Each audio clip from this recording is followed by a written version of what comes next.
James, you're talking at a conference tomorrow about big data, and actually in the CIO survey, big data is a big sort of discussion point. It's clear that a lot of people are talking about it, but actually the evidence so far suggests that people aren't yet to realise the value of it. So what's your view? How are CIOs and how are you and your own organisation realising the value of big data?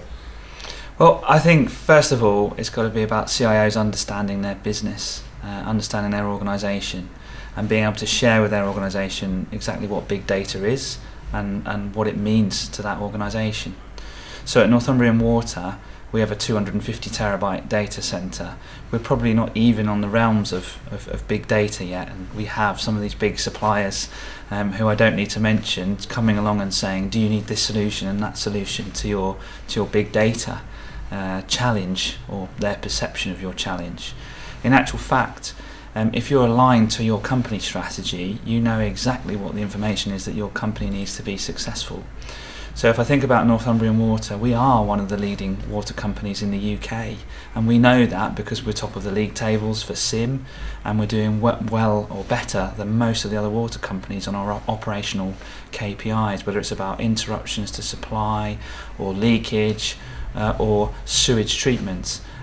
Bathing water quality has improved massively in the North East as a result of some of the investments we've made, and it's no surprise that in those areas as an organisation we're absolutely clear about what data, what information we need to do a great job.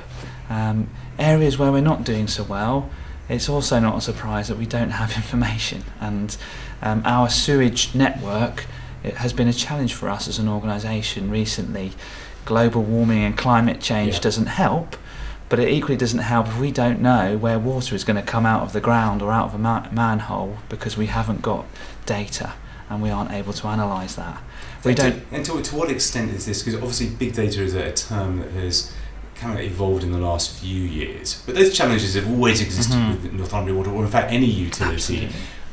What is the difference between this kind of statement of big data and perhaps what we've done in the past with management information, etc.?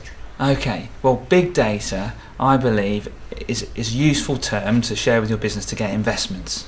But I think there's quite a lot of marketing hype that goes along with this.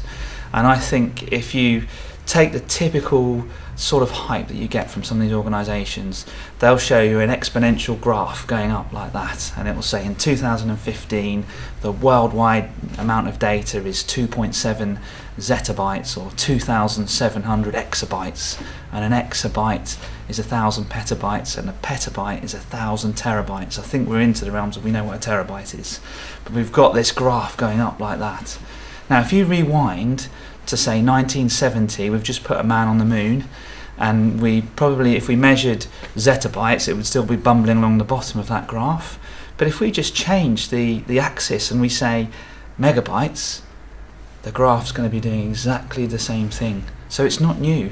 How we manage information and how we deal with it is not new. We're able to do more with nanotechnology and microtechnology with less all of the time. That's the age-old IT challenge. And the other challenge that's never changed is how do we get value from our information? What's valuable to our organisation? So what I would say for Northumbria Water, what we've got to do first of all in the areas where we've got challenges is actually collect some data.